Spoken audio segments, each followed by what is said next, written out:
O fato mais importante da história russa em um documentário inédito. Invasão bolchevique. Assista agora, só na Brasil Paralelo. Nicolau II tem vários problemas na vida dele, tá?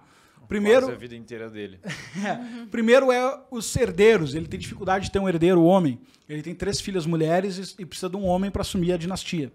Ele só vai ter no 4º filho um homem, que é o Alexei, e o Alexei vai nascer com hemofilia. Por quê? Porque a mulher dele era a Alexandra, e a Alexandra vinha da família real britânica, que tem essa doença hereditária, que é basicamente um sangramento desgraçado por dentro, que a pessoa, se qualquer machucada, ela pode morrer. Um detalhe curioso é que essa aliança da família britânica já é para deixar a Rússia mais alinhada com os grandes países liberais da época. Para ver se apazigua as tensões entre Inglaterra e Rússia, que é a grande briga. Alexandre de Ascensão é inglesa e alemã, e vai lá e se casa com o Nicolau. E aí eles têm esse 4º filho, Alexei, eles resolvem esconder da população que ele tem hemofilia, e o Nicolau II tem uma dúvida. Ele, tal qual Pedro o Grande, tinha o coração liberal e o cetro de autocrata. Então ele quer ser liberal, mas ele é influenciado, ele é um rei mais fraco, ele é influenciado pela mulher dele, Alexandra, e também influenciado... por sua vez é influenciado pelo Rasputin. Isso, que por sua vez é influenciado pelo Rasputin, e ele é influenciado também pela ala dura dos Romanov, vamos colocar assim, que é o tio dele, tá?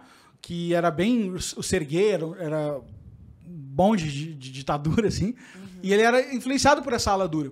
Então, ele fala, não, eu não vou ceder em nada. E começa, já na posse dele, já é polêmico, porque o povo, sempre que o novo czar assume, tem uma festa popular. E aí, nessa festa popular, os caras esperavam, tipo, 200 mil pessoas, o tio dele colocou exército para 200 mil pessoas, e deu, tipo, 800 mil pessoas, a galera se pisoteou por comida e tal. E aí ele, em vez de ir no hospital visitar as pessoas, que seria a postura do chefe de Estado, ele vai para um baile de um conde francês, sabe? Então ele começa errando, assim. Baile de conde, já tem aquela cara de fim de império tremenda, né? Ele começa errando, ele vai para um baile de um conde francês, e aí ele fala, não, mas a gente tem que admitir que houve uma tragédia, o tio dele fala para não admitir. Isso tudo está sendo recebido pelos movimentos revolucionários como um verdadeiro absurdo. E aí ele tem esse filho, o Alexei, e ele resolve esconder isso da população. E a população começa a desconfiar, por que o filho não aparece? E a mãe dele tenta de tudo, chama os melhores médicos da Europa, chama os melhores médicos da Rússia, nada resolve. Começa a chamar os padres, os grão-duques, etc., para ver se cura o filho. Nada. Daqui a pouco aparece um mad monk, como chamam, que é o monge louco, que é o Rasputin, Grigori Rasputin. Cara, o Rasputin é o caos em pessoa, tá? O Rasputin vem da Sibéria, com um barbão, e ele chega em São Petersburgo fazendo umas seitas tipo Osho, ele enfileira as mulheres da aristocracia, e aí ele benze elas, e ele faz sexo com elas, dizendo que ele tá... Cara, olha a ideia que o Rasputin botou na cabeça. Ele se juntou numa seita esotérica lá, que dizia que a remissão dos pecados vinha através dos pecados. Então, quanto mais ele pecasse, mais ele ia ter... Caralho, o maluco era bom do pitch ali, né? Quanto mais ele pecasse, mais ele seria perdoado. Você que quer chegar em mulher aí, o cara já tava... Exatamente isso que ele fazia. 2030 já. E aí ele enfileirava as mulheres, ele atendia as mulheres... um certo ódio na época, só pra lembrar que o Rasputin é o cara mais odiado de toda a Rússia. Sim. Então ele recebia as mulheres de batina, cruz, etc, né? E aí ele simplesmente olhava para elas e conversava, dava papinho, convencendo elas de que elas precisavam de pecado para se libertar. E aí ele, enfim, um apetite sexual famoso, ele basicamente dilacerou toda a família de São Petersburgo, né? Porque as mulheres iam ter com ele e imagina o caos quando isso começou a se espalhar. E o Rasputin é chamado pela Alexandra, pelo Nicolau, na verdade, em um determinado momento, como uma tentativa de curar o filho dele, porque ele tem ele tem uma série de lendas que ele curou pessoas.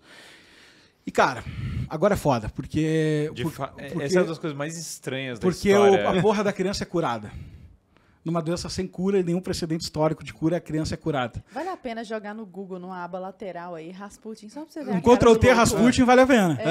E aí, cara, qual é o problema? A criança é curada, e aí eu fico com o Montefiore, que é um historiador que fala, cara, aqui tu tem que ter...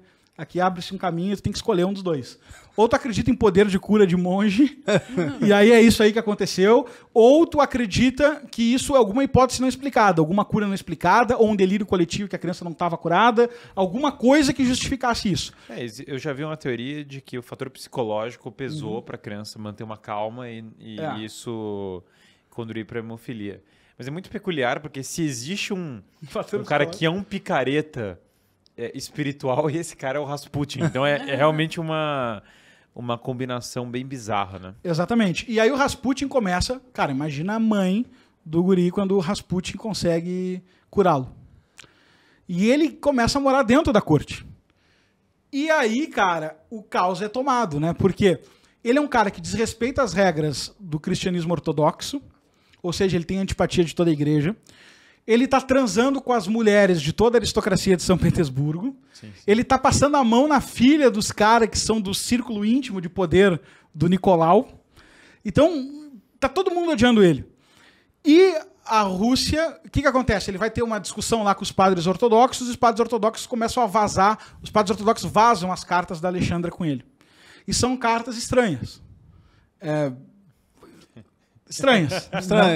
Já entendemos. Cartas estranhas. Captamos vossa mensagem. Eu quero dormir no teu ombro, não sei o que, eu sei que eu peco e tal, etc. São cartas estranhas. Podia ter algo, podia não ter. Ela morreu negando, o Nicolau também.